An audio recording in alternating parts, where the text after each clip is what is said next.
হরে কৃষ্ণ। আমি সঞ্জয়। আমার চ্যানেলের নাম সনাতনী কথা সত্য কথা। তো আজকে আবার এসেছি আরেকটি নতুন তত্ত্বকথা নিয়ে। আজকের কাহিনী কর্ণ কিভাবে দুর্যোধনের পরম বন্ধু হয়ে উঠলেন, তো তাই নিয়ে আজকে আলোচনা করব। শুরু করার আগে প্রথমেই বলি, আমার চ্যানেলে যারা প্রথম এসেছেন তারা আগে ভিডিওটি দেখুন। যদি ভালো লাগে তাহলে অবশ্যই সাবস্ক্রাইব করে চ্যানেলের সাথে জুড়ে থাকবেন। ভিডিওটি স্কিপ করবেন না, সম্পূর্ণ ভিডিওটি দেখুন, অবশ্যই ভালো লাগবে। ভিডিওটি ভালো লাগলে অবশ্যই অবশ্যই লাইক কমেন্ট শেয়ার করে দেবেন। তাহলে শুরু করছি আজকের কাহিনী, দেখতে থাকুন। পাণ্ডুর মৃত্যুর পর ধৃতরাষ্ট্রের উপরেই সকল দায়িত্ব এসে পড়ল। তার ওই পরামর্শ অনুযায়ী রাজ্য পরিচালিত হতে লাগলো এবং তার ওই তত্ত্বাবধানে কৌরব এবং পাণ্ডব মিলে মোট 105 ভাই মিলেমিশে বড় হয়ে উঠতে লাগলেন।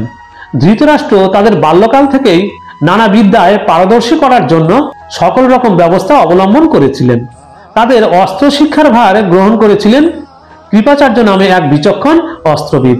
তিনি সমান যত্নে প্রত্যেক কুমারকেই অস্ত্র শিক্ষা দিতে লাগলেন। কিন্তু কার্যক্ষেত্রে দেখা গেল কৌরব অপেক্ষা পাণ্ডবগণই অস্ত্রবিদ্যায় অধিক পারদর্শী হয়ে উঠেছেন। পাণ্ডবগণের উন্নতি কৌরবদের অসহ্য হয়ে উঠেছিল। অতিশয় ঈর্ষান্বিত হয়ে তারা তখন পাণ্ডবগণকে ধ্বংস করার নানা ফন্দি ফিকির আঁটতে লাগলেন। এই কাজের জন্য কৌরব জ্যেষ্ঠ দুর্যোধনই প্রধান হোতার পদ গ্রহণ করলেন, কারণ পাণ্ডবগণের উপর তারই হিংসা সর্বাধিক। একদিন দুর্যোধন 105 ভাই মিলে গঙ্গা স্নানে গেলেন প্রমাণ কটিতে। সেখানেই তিনি গোপনে খাদ্যের সঙ্গে বিষ মিশিয়ে খেতে দিলেন ভীমকে। ভীম জ্ঞান হারালেন। দুর্যোধন তাকে গঙ্গার জলে ফেলে দিয়ে এলেন। এই ঘটনার বিষয়ে কাকপক্ষিতেও টের পেল না। ভীমের অচৈতন্য দেহ গঙ্গার তলদেশে পৌঁছে সুড়ঙ্গ পথ দিয়ে পাতালে সর্পরাজ বাসুকীর রাজ্যে পৌঁছে গেল। মানুষ দেখে সাপেরা আক্রোশে ভীমের দেহে সবল মারতে লাগলো। বিষে বিষক্ষয় হওয়ায় ভীম জ্ঞান ফিরে পেলেন।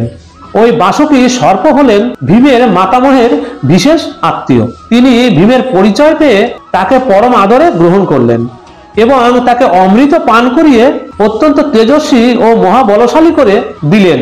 তার শারীরিক গঠনেরও প্রভূত উন্নতি হলো। তার পেশিবহুল দৈত্যাকৃতি চেহারা মনের ভীতির সঞ্চার করতে লাগলো। বাসুকী তাকে নিজের কাছে 8 দিন রেখে পাঠিয়ে দিলেন ভাইদের কাছে। ভীমের জন্য অন্যান্য পাণ্ডবগণ ও কুন্তী দেবী বড়ই দুশ্চিন্তায় দিন কাটাচ্ছিলেন। তারা তো আর আসল ব্যাপার কেউ জানতে পারেননি। বিদুর তখন কুন্তী দেবীকে সান্ত্বনা দিয়ে বললেন, বৌদি, ভীমের জন্য বিশেষ কিছু চিন্তা করবেন না।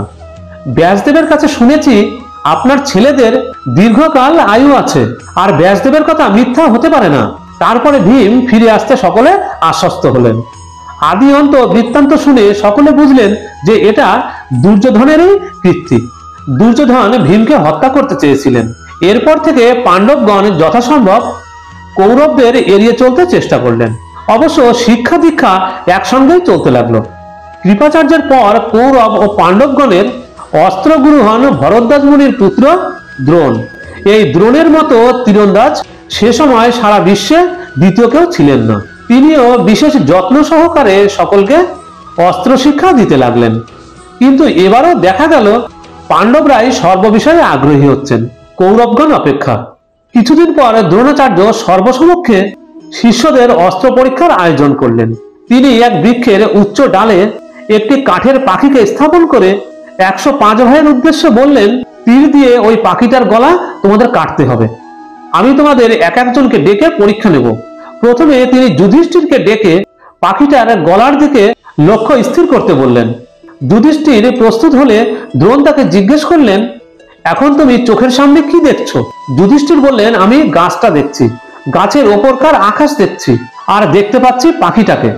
দ্রোণ বুঝলেন যে যুধিষ্ঠিরের লক্ষ্য স্থির হয়নি, তার দৃষ্টি এদিক ওদিক রয়েছে। তিনি তাকে বিদায় দিয়ে অন্য একজনকে ডাকলেন। তার কাছ থেকে তিনি একই উত্তর পেলেন। এইভাবে তিনি এক একজনকে ডাকেন এবং একই ধরনের উত্তর পেয়ে নিরাশ হন। একমাত্র অর্জুনই ওই দিনের পরীক্ষায় উত্তীর্ণ হন। দ্রোণ যখন অর্জুনকে জিজ্ঞাসা করলেন, তুমি এখন চোখের সামনে কি দেখছো? তখন অর্জুন বললেন, গুরুদেব, আমি কেবল পাখিটাই দেখতে পাচ্ছি। দ্রোণ দ্বিতীয়বার শুধলেন, পাখির সারা দেহটাই কি তোমার নজরে পড়ছে? অর্জুন বললেন, না, আমি শুধু পাখির গলাটাই দেখতে পাচ্ছি। দ্রোণ বললেন, এবার তুমি লক্ষ্য ভেদ করো। তার কথা শেষ হওয়ার সঙ্গে সঙ্গেই অর্জুনের তীরে ভাসপক্ষীর মস্তক দ্বিখণ্ডিত হয়ে ভূপতিত হলো। অর্জুনের গর্বে গর্বিত হলেন দ্রোণাচার্য। বাস্তবিক পক্ষেই দিনে দিনে অর্জুন তীর চালনায় আশ্চর্যজনক দক্ষতা অর্জন করলেন। অপরদিকে গদা চালনায় ভীম বিশেষ দক্ষ হয়ে উঠলেন। যুধিষ্ঠির উস্তাদ হলেন রথ চালনায় আর খড়গ চালনায়। মাদ্রীর দুই পুত্র নকুল ও সহদেবের জুড়ি কেউ হলো না। কৌরবগণের মধ্যে একমাত্র দুর্যোধনই ভীমের মতো গদা যুদ্ধে পারদর্শী হয়ে উঠলেন। আর একদিন দ্রোণ আরেকটি অস্ত্র প্রতিযোগিতার আয়োজন করলেন। স্থির করলেন কুমারগণ সেখানে স্ব স্ব অস্ত্র চালনার কলাকৌশল প্রদর্শন করবেন। শেষ পর্যন্ত অর্জুনই ধনুর্বাণের আশ্চর্যজনক ক্রিয়াকলাপ দেখিয়ে সকলকে তাজ্জব বানিয়ে দিলেন। প্রত্যেকে অর্জুনের নামে ধন্য ধন্য করতে লাগলেন। সেই সভায় দর্শক হিসাবে সূর্যপুত্র কর্ণও উপস্থিত ছিলেন। ধনুর্বিদ্যায় তিনি অসাধারণ ব্যুৎপত্তি লাভ করেছিলেন। অর্জুনের সুখ্যাতি তার সহ্য হলো না। তিনিও প্রতিযোগিতার স্থলে প্রবেশ করে ধনুর্বাণের অদ্ভুত খেলা দেখাতে লাগলেন। অর্জুন যেসব খেলা দেখিয়েছিলেন তিনিও অবলীলায় সেসব খেলা দেখালেন। দ্রোণ তখন তার পরিচয় জানতে চাইলেন। কর্ণ বললেন যে আমি অধীরথ সারথীর ছেলে, আমার নাম কর্ণ, আমি অর্জুনের সঙ্গে যুদ্ধ করতে চাই। দ্রোণ বললেন না বাপু, তা তো হয় না। অর্জুন রাজার ছেলে, যার তার সঙ্গে প্রতিযোগিতায় অবতীর্ণ হওয়া তার পক্ষে শোভা পায় না। শুনে কর্ণ লজ্জায় অপমানে মাথা নত করলেন। দুর্যোধনও অবাক হলেন কর্ণের ক্ষমতা লক্ষ্য করে। সঙ্গে সঙ্গে তার মাথায় দুষ্ট বুদ্ধির উদয় হলো। তিনি ভাবলেন পাণ্ডবদের সঙ্গে ভালোভাবে শত্রুতা করতে গেলে এমন লোককেই দলভুক্ত করা প্রয়োজন। মুহূর্ত মধ্যে তিনি কর্তব্য স্থির করে দ্রোণের সম্মুখে উপস্থিত হয়ে বললেন, কর্ণ অর্জুনের সঙ্গে যুদ্ধে অবতীর্ণ হোক, এটা আমি চাই। রাজা না হওয়ার জন্য যদি কর্ণের যুদ্ধ করতে বাধা থাকে তাহলে আমি এক্ষুনি কর্ণকে অঙ্গরাজ্য দান করে সেখানকার রাজা করে দিচ্ছি। এই বলে দুর্যোধন তখনই যথাযথ নিয়ম পালন করে কর্ণকে অঙ্গরাজ্য দান করলেন। কর্ণ চিরকালে দুর্যোধনের সহায় হবেন বলে প্রতিশ্রুতি দিলেন। এরপর থেকে কর্ণ হলেন দুর্যোধনের পরম বন্ধু। তো এইটুকুই ছিল আজকের কাহিনী। আগামী দিনে আগামী পর্বে আবার কোনো নতুন কাহিনী নিয়ে আসবো। ততক্ষণ আপনারা অবশ্যই ভালো থাকবেন, সুস্থ থাকবেন।